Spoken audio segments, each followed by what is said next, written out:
So just to let you know, they're savvy about you. They were writing each other an email about this announcement, and as some of us are prone to do occasionally, I was on that email chain and they didn't realize that. And what they said was, we will have to inhale a lot of helium before we come up and make our announcement this morning. So they know about your reactions. Dr. Boyd now has planned a meaningful program. As many of you know, this is the 100-year anniversary of World War I. And so this morning's program is a nod to that history and this commemoration. Join me in welcoming Dr. Boyd.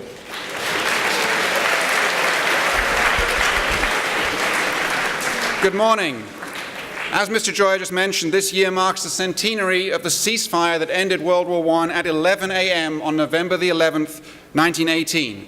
And many of you may also know this is the date of the ceasefire that explains why we celebrate Veterans Day on November 11th of each year.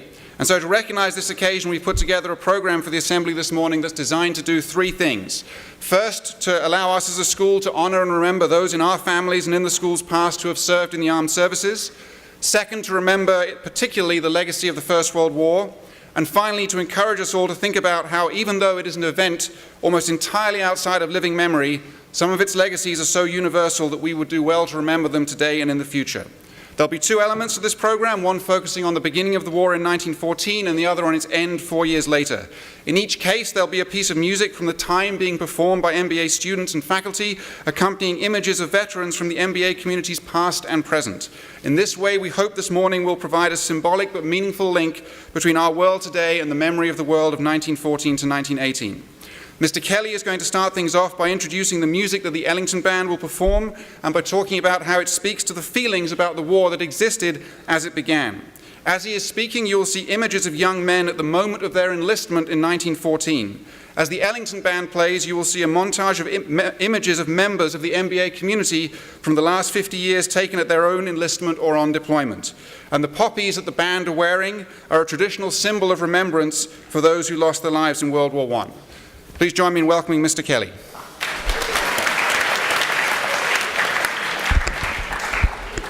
Thanks, Dr. Boyd. Good morning. The two songs that you will hear in a few minutes involve an Irish connection. The first one is a song called Over There, and it is a song written in honour of the USA's 1917 decision to join the war on the British and French side. George M. Cohen was the writer of the song. Cohen was the son of Irish Catholic parents whose names were actually Kehan. Their son George, who was trying to make it in a music business dominated at the turn of the last century by Jewish music publishers, lyricists and performers, changed his name to the more Jewish-sounding Cohen and found success in the music business thereafter. Equally, Jewish people, on the other hand, found it difficult to break into the boxing scene. And so the Shears and the Rudolphs, following the example of the Irish, changed their names to O'Reilly and Sharkey in order to be accepted in the fight game. The second song, It's a Long Way to Tipperary, references a county in Ireland, Tipperary, where I was born. The song was written as a music hall song in 1912, 2 years before the outbreak of World War I. One of the reasons for its popularity during the war might be explained by the fact that there was a military convalescence hospital in Tipperary. Ireland was politically part of the British Empire until 1922. Injured soldiers would be shipped out of the trenches back to Tipperary to be treated for their wounds and later sent back to the war once they had recovered. Soldiers in the trenches sang these songs, longing for the hospital comforts of rural Ireland as they contended with bombs, bullets and barbed wire in that monumental military horror known as the Great War. Informatively, both It's a Long Way to Tipperary and another equally famous World War I song, Keep the Home Fires Burning, they memorize, rather than espouse or memorialize glorious military deeds, they echoed the soldiers' longing for home. Perhaps this theme of dreaming of home while far away at war owes its origins to the composition of the British Army in 1915. At the outbreak of the war, the British Army comprised 400,000 troops across 3 continents.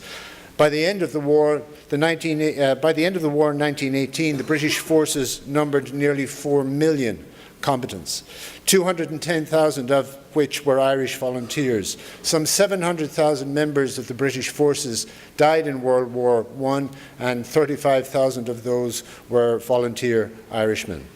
All of these men on both sides of no man's land, there was no right side in this war, Englishmen, Welsh, American, German, French, drawn from all walks of life, had different reasons for joining the war effort. Some joined for the adventure of war, some for economic reasons, some for an ideal. Idealism is often mixed up with art, and one can argue that art doesn't change anything, but rather is a response to change. However, many critics and historians believe that one idealistic poem written in 1914 may well have helped hurl hundreds of thousands of men into the ranks of the British Army from 1915 onwards. This poem is called The Soldier, and was written in 1914 by Rupert Brooke, the son of an independent school housemaster. The school was Rugby. The poem is representative, as indeed Brooke is, of that patriotic, nationalistic, and spiritual sentiment prominent, not only in pre-World War I Britain, but also in many countries across Europe in the years leading up to the war. Historians suggest that this widespread prevalence of a kind of naive idealism led to the slaughter of a generation. At the beginning of the war, Brooke, who was wealthy, handsome, and clever, volunteered and was commissioned into the Royal Naval Division and took part in the disastrous Antwerp expedition in October 1914. In February 1915, he set sail from Egypt to the Dardanelles, which would feature later the Battle of Gallipoli. On board ship, he developed blood poisoning from a mosquito bite, and he died on the 23rd of April 1915 on a hospital ship off the Greek island of Skyros, and was buried in an olive grove on the island. The poem, which I will read in a second, the poem was recited from the pulpit at St. Paul's Cathedral on Easter Sunday, 1915, and published in the London Times the following day. Between April 4th and September 12th, nearly 500,000 men volunteered for the British Army, and by the end of September 2015, 2 million had signed up. So the poem, which I think is up there, it is a sonnet, and that form of poetry has come to be very much associated with England and the English, with the Shakespearean sonnet and others.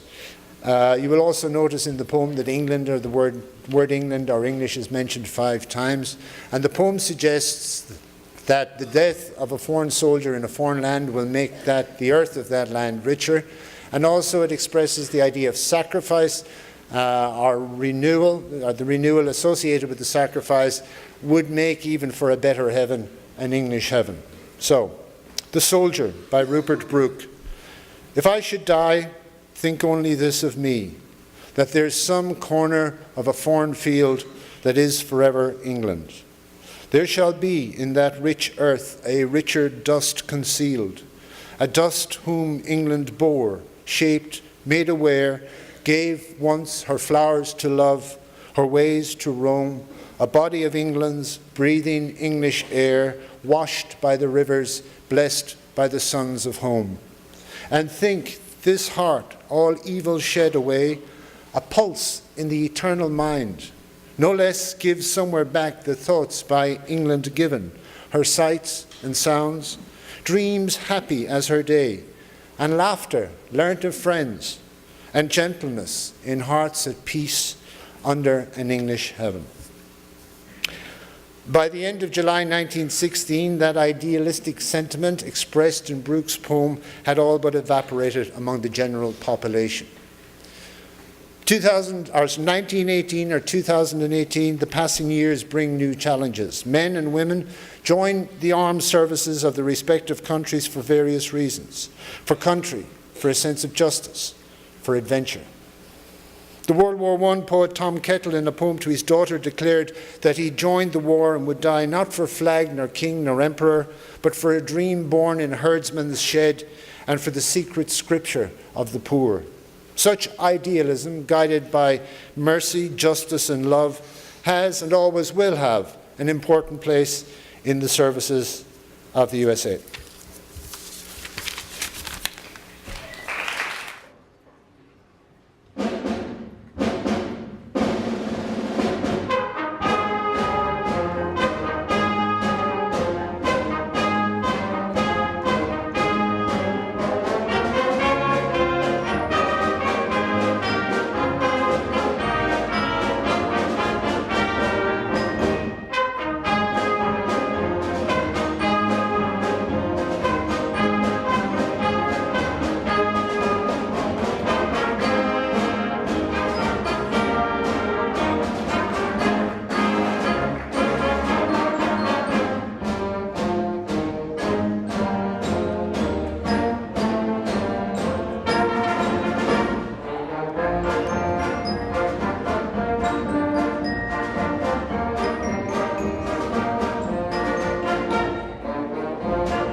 From 1897 has become the mantra for Veterans Day ceremonies all around the world.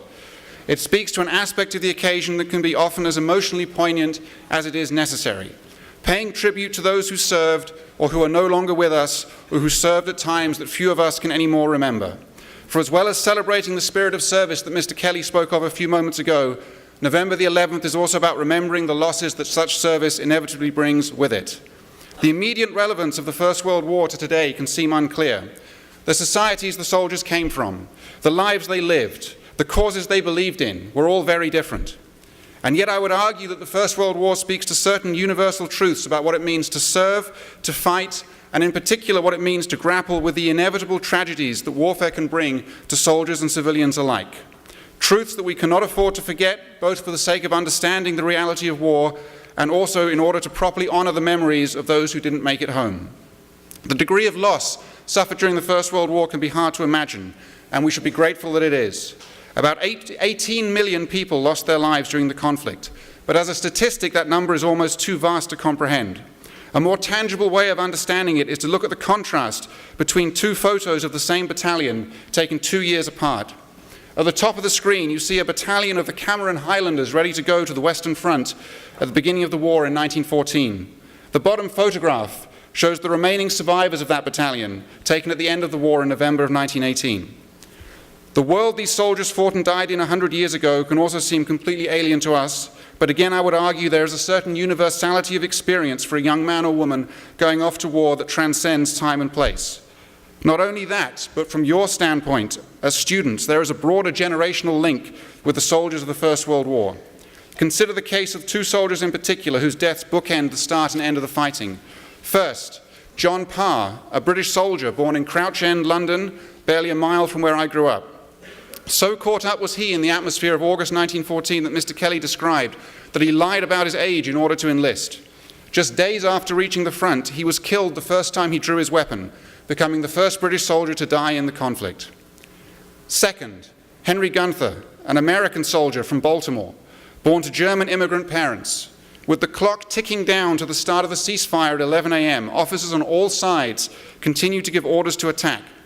Even with German soldiers calling out to him to wait just a few more moments for the war to be over, Gunther charged at a machine gun nest and was killed at 10:59 a.m., becoming the last soldier to die on the Western Front. Alex Ray and William Wheeler, would you both stand up for a moment? On the day that he was killed, John Parr was exactly the age that Alex is today. On the day the war began, Henry Gunther was exactly the age that William is today. It was young men at precisely the stage in their lives that you are now who formed the original generation of soldiers that Veteran Day remembers. And it is young men and women precisely like you today who will form the next generation of veterans we remember in the future. The experiences of each such generation may be distinct, but we should not overlook the common threads that run through them. Thank you both. In closing, it's a combination of the scale of the sacrifice and the individual stories it represents that makes it particularly important for us to remember the legacy of World War I. Just as it is these ever-same features of warfare and loss that we should remember each and every time at this year. Because whether you fell on the Western Front 100 years ago, or in Iraq or Afghanistan in 2018, our message should be the same. You will be remembered. It matters not if you died in an act of selfless heroism, having successfully called on that last full measure of devotion, or if you died alone and terrified, lost and helpless in a shell's crater in no man's land. It matters not if you died as a volunteer or a conscript, as an officer or a private. And it matters not if you died in the last act of a war or at its very outset. You will be remembered. To close out this program, the MBA choir will now sing the hymn, Abide With Me, a piece that is regularly played at Veterans Day ceremonies around the world and has long been associated with the memory of World War I in particular. It has been described as a plea for spiritual guidance when surrounded by grief and loss, as indeed the world was at the time of the ceasefire in 1918. As they sing, you will see a montage of veterans from the MBA community who fought in conflicts now distant in our memory, who are no longer with us, or who died in those conflicts. And as we pay tribute to them, I hope you will also take away from this morning that if anyone ever asks you about the First World War or about Veterans Day, why should we remember? You will know the answer is very simple: lest we forget.